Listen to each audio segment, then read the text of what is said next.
हाँ बच्चों, 2-3 दिन बहुत ज़्यादा ठंड पड़ रही थी, जिसके कारण मैंने वीडियो नहीं कोई बनाई। आज मैं वीडियो बना रही हूँ, ठीक है। तो आज का हमारा टॉपिक रहेगा सिंथेसिस। ये 11th क्लास के लिए, 12th क्लास के लिए और वैसे भी स्पोकन के लिए भी ये इम्पोर्टेंट टॉपिक है, ठीक। ग्रामर में 4 मेजर टॉपिक होते हैं आपके। मैंने जैसा कि स्टार्टिंग में आपको बताया था, transformation, syntax, direct, indirect and synthesis. तो सिंथेसिस होता क्या है? किसी चीज को समझने से पहले हमें ये समझना चाहिए कि इसका मतलब क्या होता है। तो सिंथेसिस का मतलब होता है 2 या 2 से अधिक वाक्यों को मिलाकर एक वाक्य बनाना। 2 या 2 से अधिक वाक्यों को जोड़कर एक नया वाक्य बनाना। इसी जोड़ने की प्रक्रिया को हम क्या कहते हैं? सिंथेसिस कहते हैं, ठीक। अब सिंथेसिस 3 प्रकार से होते हैं बेटा।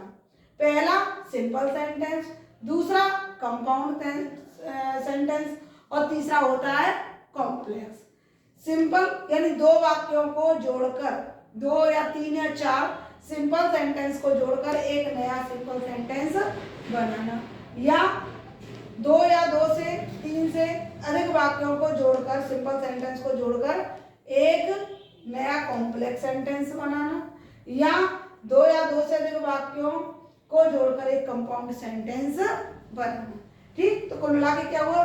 सिंपल सेंटेंस, कंपाउंड सेंटेंस और कॉम्प्लेक्स सेंटेंस। ये किस में आते हैं बच्चों? सिंथेसिस में आते हैं। आज हम सीखने वाले सिंपल सेंटेंस। अब सिंपल सेंटेंस भी बच्चों 8 मेथड है इसके बनाने के। सिंपल सेंटेंस भी 8 तरीके से बनता है।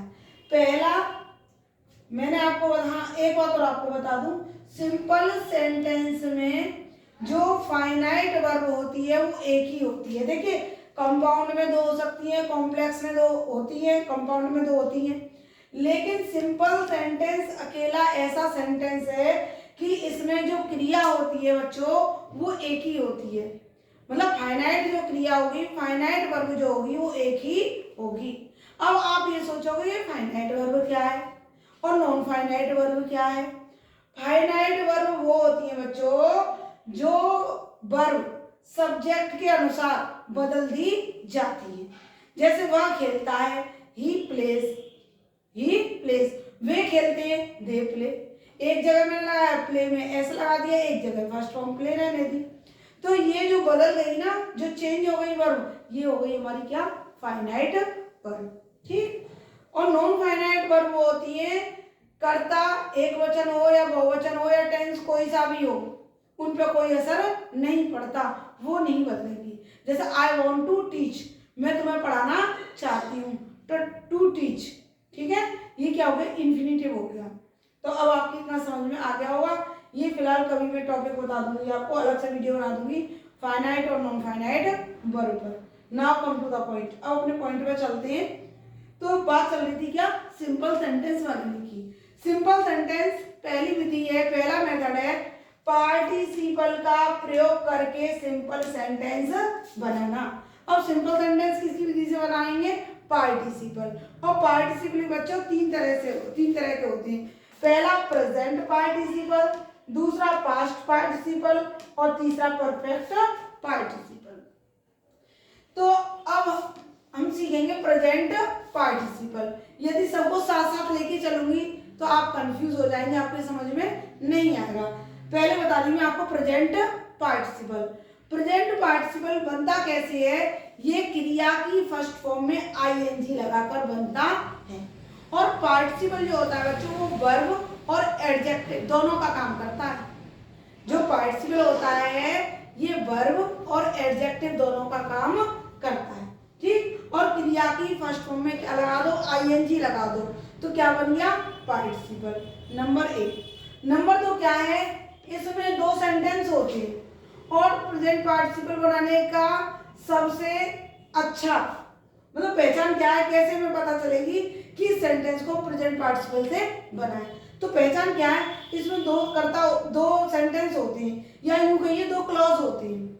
जैसे I saw a danger, I ran away, मैंने खतरा देखा मैं भाग गई।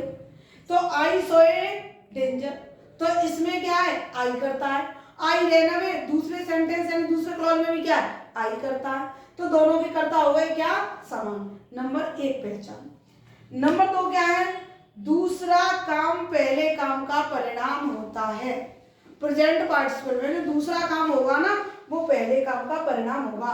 जैसे आई सॉ ए डेंजर, मैंने खतरा देखा, मैं भाग गई। अब बताइए मेरा भागना दूसरा काम है, पहला मैंने क्या देखा, खतरा देखा, तो मेरा भागना जो है वो खतरा देखने का परिणाम है। तो दूसरी पहचान क्या हुई कि दूसरा काम पहले काम का परिणाम होता है, दोनों के कर्ता समान होते हैं। तीसरा है, इसका हिंदी अर्थ निकालिए। इसका हिंदी अर्थ तुम निकालोगे ना, हिंदी जब करोगे तो इसका हिंदी अर्थ निकलेगा हुआ, हुई या करके से, हुआ, हुई या करके से। अब देखिए हिंदी निकाल के देखते हैं इसकी। आई सॉ अ डेंजर, मैंने खतरा देखा, मैं भाग गई। तो सॉ क्या है, सेकंड फॉर्म है। और मैंने क्या बताया प्रेजेंट पार्टिसिपल के लिए, क्रिया की फर्स्ट फॉर्म में लो आईएनजी। क्रिया की फर्स्ट फॉर्म में क्या लो, आईएनजी। सॉ की फर्स्ट फॉर्म क्या हो गई, सी, और सी में लग गई क्या, आईएनजी। तो क्या हो गया, seeing a danger, comma I ran away, मैं भाग गई। तो इसकी हिंदी क्या निकली, देखकर, खतरा देखकर मैं भाग गई। I hope students present participle की पहचान आपको समझ में आ गई होगी। अभी मैं आपको एग्जांपल दूंगी तो बिल्कुल आपके माइंड में क्लियर हो जाएगा, ठीक है।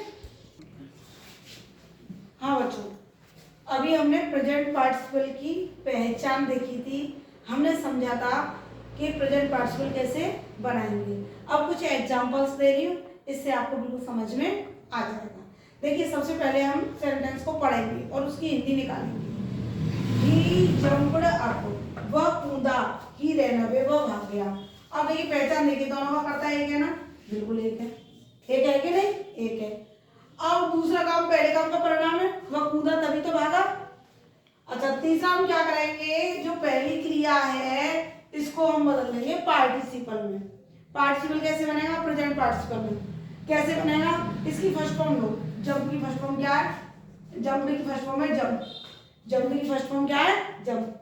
जंप में लगा दो आईएनजी, जंपिंग अप, ठीक, कॉमा, कॉमा जरूर लगाएंगे दोनों वाक्यों को। हम एक वाक्य बनाना है, दो वाक्य का क्या बनाना है, एक वाक्य, इसलिए बीच में क्या लगेगा, कॉमा लगेगा।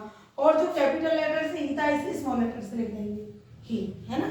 फिर रैन अवे, ठीक बच्चों। अब आप कहोगे मैडम ये भी तो क्रिया हो गई, नहीं बच्चों ये क्रिया नहीं हुई, ये एडजेक्टिव और वर्ब दोनों का काम कर रही है ना। पहली क्रिया को हम क्या बना देते हैं, पार्टिसिपल बना देते हैं, ठीक है। आपको एक मैं घरेलू एग्जांपल देती हूँ। चलिए जैसे आपने दूध लिया और दूध में थोड़ा सा आपने दही मिला दिया, तो क्या ये दूध रह गया, नहीं, क्या बन जाएगा, ये दही में कन्वर्ट हो जाएगा। ऐसे ही क्रिया की फर्स्ट फॉर्म में आईएनजी लगा के इसका रूप बदल गया और क्या बन गया, ये पार्टिसिपल बन गया। और वर्ब और एडजेक्टिव दोनों का काम करता है, ठीक है बच्चों, समझ में आ गया होगा। अब दूसरा देखते हैं, he drew his sword. Drew mean कहते हैं खींच के निकालना, ही माने उसने, हिज माने अपनी, स्वॉर्ड माने तलवार, उसने अपनी तलवार खींचकर निकाल ली। ही अटैक्ड हिज एनिमी, अटैक्ड कहते हैं आक्रमण किया, एनिमी माने दुश्मन पर, और अपने दुश्मन पर आक्रमण किया। अब देखिए पहली कंडीशन है कि नहीं, दोनों के करता एक है, एक है, दोनों करता एक है ना।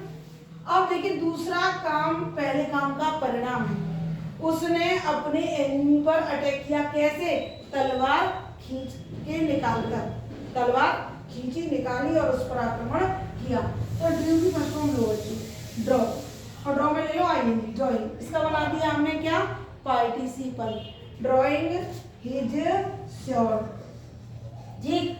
अब बीच में लगा दो कॉमा, और ये जो कैपिटल लेटर में है इसको कर दो स्मॉल लेटर में, ही, फिर अटैक्ड, ठीक, हिज एनिमी, ही अटैक्ड हिज एनिमी। आया बच्चों समझ में। अब देखिए थर्ड देखते हैं, आई वॉज हंग्री, मैं भूखी थी, आई टुक फूड, मैंने खाना खाया। अब क्रिया की फर्स्ट फॉर्म में क्या लगाएंगे, आईएनजी, पार्टिसिपल बनाएंगे। अब इसमें तो कोई वर्ब है ही नहीं, तो आईएनजी, वॉज में आईएनजी लगाएंगे, वॉजिंग हो जाएगा, जो बड़ा ही स्ट्रेंज लग रहा है, अजीब लग रहा है ना। वॉजिंग कभी सुना है तुमने, इजिंग सुना है, एमिंग सुना है, नहीं। सी बच्चों फर्स्ट फॉर्म होती है बीईबी। क्या होती है? बीईबी। किसकी फर्स्ट फॉर्म होती है? इज, एम, आर, वॉज, वर। इसकी फर्स्ट फॉर्म होती है बी। और बी में लगा दो क्या? आईएनजी। तो क्या बन गया? बीइंग, है ना। होने पर, क्या होने पर? हंगरी, भूखा होने पर। अब इन दोनों के बीच में लगा दो कॉमा। भूखा होने पर क्या किया? दोनों के करता एक है, दोनों के करता एक है ना। अब फिर हमें पहला करता लेने की जरूरत नहीं है, हम दोबारा ले लेते हैं, दूसरा ले लेते हैं ना। तो बीइंग हंगरी कॉमा आई टुक फूड। ठीक है बच्चों, आया समझ में? पहले पार्टिसिपल लो, है ना, उसके बाद में जो है उसे ले लो, उसके बाद में कॉमा, और फिर जैसा है वैसा बना देते हैं। थर्ड है the thief saw the policeman. चोर ने पुलिस वाले को देखा। ही रैन अवे, वो भाग गया। अब उसका भागना काय का परिणाम है बेटा? ये देखिए, और दूसरा काम पहले काम का परिणाम है, यानी वो भाग गया। ये ही किसके लिए आया है? द थीफ के लिए। तो दोनों करता सेम हो गए कि नहीं हो गए? दोनों करता एक हो गए। यानी ये दो क्लॉज हैं। The thief saw the policeman, thief ने पुलिसमैन को देखा। ही रैन अवे, वो भाग गया। ये दो भी हो सकते हैं बच्चों क्लॉज, तीन भी हो सकते हैं, चार भी हो सकते हैं। इन सबको जोड़कर हमें एक वाक्य बनाना होता है। चाहे सिंपल सेंटेंस ही कहे हो तो सिंपल सेंटेंस, एग्जाम में कंपाउंड पूछे तो कंपाउंड, और कॉम्प्लेक्स पूछे तो कॉम्प्लेक्स। अभी हम सीख रहे हैं सिंपल सेंटेंस, और किसका प्रयोग करके? पार्टिसिपल। और पार्टिसिपल में भी कौन सा पार्टिसिपल? Present participle. आप स्टेप बाय चलेंगे तो निश्चित ही आपकी समझ में आ जाएगा। और इससे इनकार नहीं किया जा सकता कि ये जो टॉपिक है थोड़ा कठिन है। थोड़ा ध्यान से आपको वीडियो देखनी पड़ेगी, एक बार नहीं 2-3 बार देखनी पड़ेगी, तब जाके आपको समझ में आएगा। और वीडियो को स्टार्टिंग से लेके एंड तक देखना और ध्यान से देखना। ठीक, तो देखते हैं लास्ट सेंटेंस। तो थीफ ने पुलिसमैन को देखा और वो भाग गया। अब सोमा ने देखना, इसकी फर्स्ट फॉर्म लो बच्चों सी, और सी में लगा दो आईएनजी। इसको बना दो क्या? Present participle. तो क्या होगा? सीइंग। सीइंग किसको देखकर? द पुलिसमैन, है ना। इसको देखकर, पुलिस वाले को देखकर, बीच में लगा दो कॉमा। फिर ही रैन अवे, वह भाग गया। आई होप स्टूडेंट्स ये प्रेजेंट पार्टिसिपल आपकी समझ में आ गया होगा। ठीक, अब कल की वीडियो में हम देखेंगे पास्ट पार्टिसिपल और परफेक्ट पार्टिसिपल। ठीक।